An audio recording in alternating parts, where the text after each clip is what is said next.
Assalamualaikum warahmatullahi wabarakatuh. Halo semua, kembali lagi di channel saya Sylvia Endaresta Nenggolan. Nah, di sini aku akan kembali lagi membahas materi yang terbaru dari teknik otomasi kendali.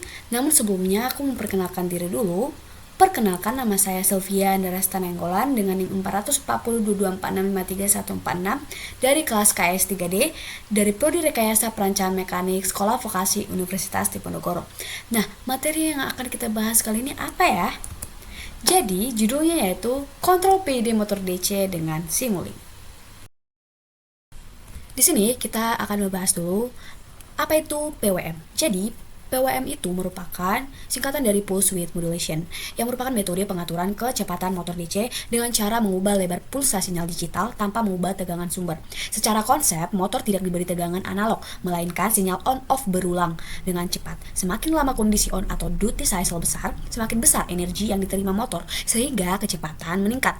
Nah, untuk fungsinya sendiri ada tiga, yaitu untuk mengatur kecepatan motor DC, untuk mengatur intensitas LED, untuk mengontrol daya pemanas. Nah, di sini saya juga membuat formula dari PWM. Jadi formulanya itu adalah duty cycle dikali waktu on per waktu total, di mana waktu total itu T on ditambah T off dikali 100%. Contohnya itu 0% itu merupakan full off, 50% itu on dan off yang sama lama, dan 100% merupakan full on. Jadi intinya teman-teman, PWM itu digunakan sebagai output control dari PID untuk mengatur motor. Selanjutnya ada encoder to pin atau quadrature encoder, di mana encoder to pin adalah sensor yang digunakan untuk membaca kecepatan atau jumlah putaran dan arah putaran motor. Encoder ini memiliki dua kanal, yaitu channel A dan channel B, yang menghasilkan pulsa digital dengan perbedaan fasa. Dengan membandingkan urutan pulsa A dan juga B, sistem dapat menentukan jumlah pulsa, yang dimana jumlah pulsa merupakan posisi atau kecepatan dari motor DC dan urutan pulsa merupakan arah putaran dari motor DC. Nah, intinya teman-teman, encoder itu berfungsi sebagai umpan balik atau feedback dalam sistem kontrol. Nah, teman-teman, di sini juga saya membahas MATLAB function non-to-zero. MATLAB function non-to-zero merupakan blok MATLAB function non-to-zero yang digunakan untuk mengatasi nilai none atau not a number yang dapat muncul akibat pembagian dengan nol atau kesalahan perhitungan. Jadi fungsinya itu teman-teman itu sederhana. Jika nilai input NaN, maka output akan diubah menjadi nol, dan jika nilai input normal, maka output diteruskan. Nah, blok ini yang akan menjaga sistem tetap stabil dan juga aman dari error komputasi. Selanjutnya ada saturation dan integral anti-windup, di mana saturation ini berfungsi untuk membatasi keluaran PID agar tidak melebihi kemampuan sistem. Misalnya, PWM minimum itu minus 255, PWM maksimum itu positif 255. Nah, integral anti-windupnya akan mencegah komponen integral PID terus bertambah saat output sudah mencapai batas saturasi. Nah, dia tidak akan mengalami panas teman-teman, panas banget. Itu bisa membuat kerusakan pada motor DC kita gitu. Nah, intinya teman-teman, blok ini yang akan menjaga sistem tetap stabil dan aman dari error komputasi. Nah, selanjutnya ada PID, yang dimana PID merupakan singkatan dari proporsional integral derivatif. Nah, kita selalu membahas PID nih teman-teman, karena memang PID ini merupakan salah satu inti dari pelajaran otomasi, mata kuliah otomasi. Nah, PID ini merupakan pengendali yang digunakan untuk menjaga sistem agar mencapai nilai yang diinginkan atau set point secara stabil, yang dimana P atau proporsional itu yang akan merespon besar error saat ini. I, integral, yang akan menghilangkan error sisa. Derivatif, yang akan meredam perubahan cepat dan mencegah overshoot. Nah, output PID ini yang akan digunakan sebagai sinyal PWM untuk mengatur motor. Intinya teman-teman, PID ini dapat digunakan untuk kontrol kecepatan atau speed maupun kontrol posisi atau encoder.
Yang selanjutnya ada set point dan error, di mana di sini biasanya dijelaskan bahwa set point merupakan nilai target, lalu itu merupakan kecepatan posisi. Selanjutnya actual value itu merupakan hasil pembacaan encoder.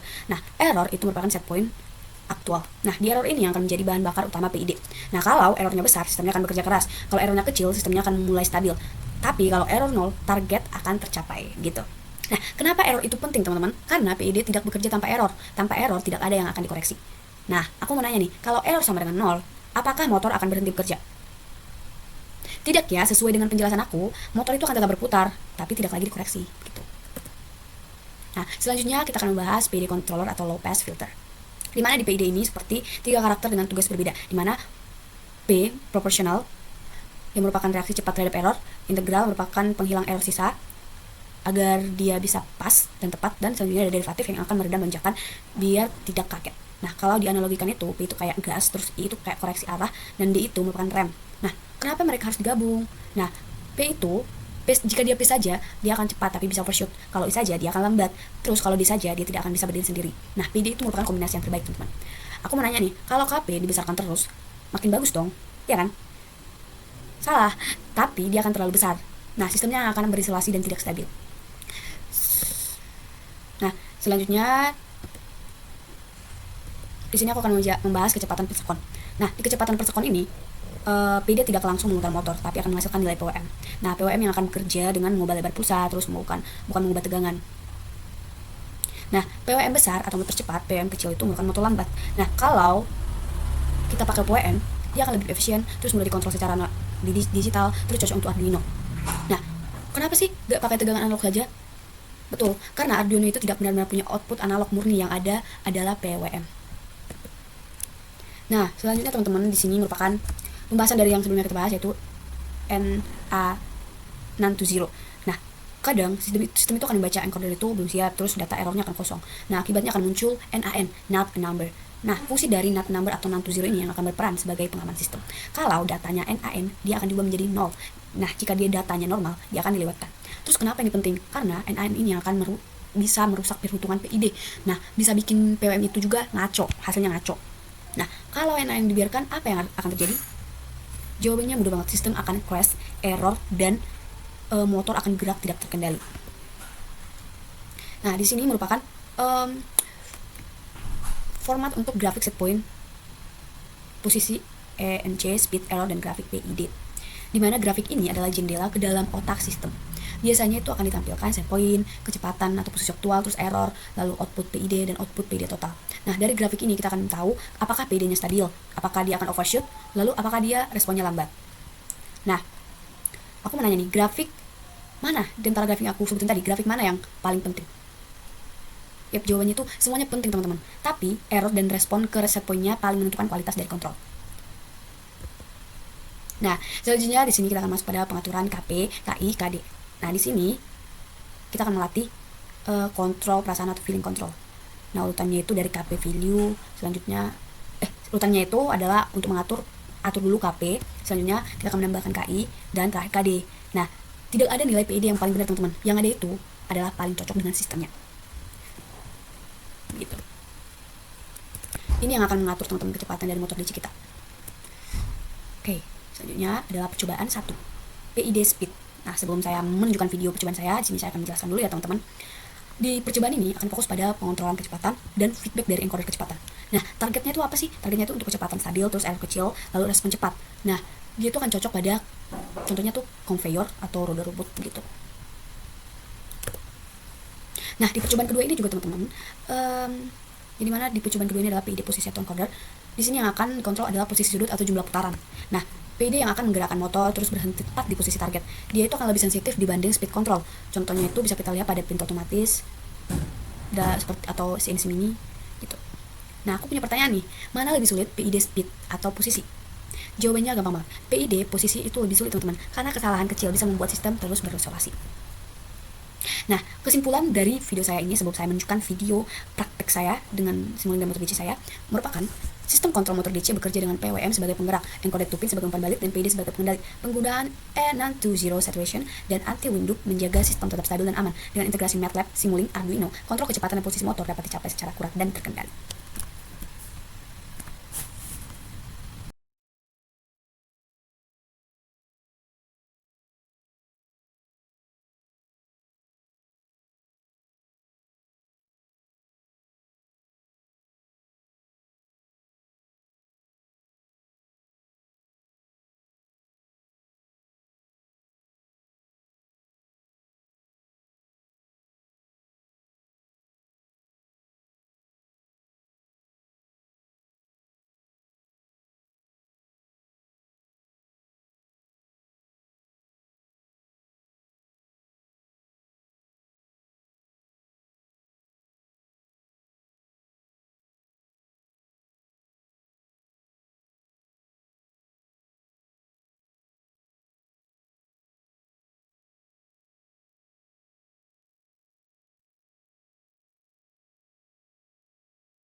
Nah, di sini saya sedang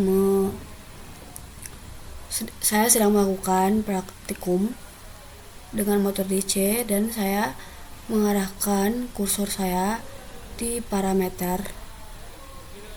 Nah, di sini ada parameter kecepatan di mana jika saya mengarahkan kursor saya ke sebelah kiri itu minus sekitar, dan batasannya sekitar minus 255. Nah, di mana di minus 255 ini dia akan dia akan melawan arah jarum jam, sedangkan jika dia ke kanan atau di angka 255 atau di bawah 255, dia akan mengarah searah jarum jam.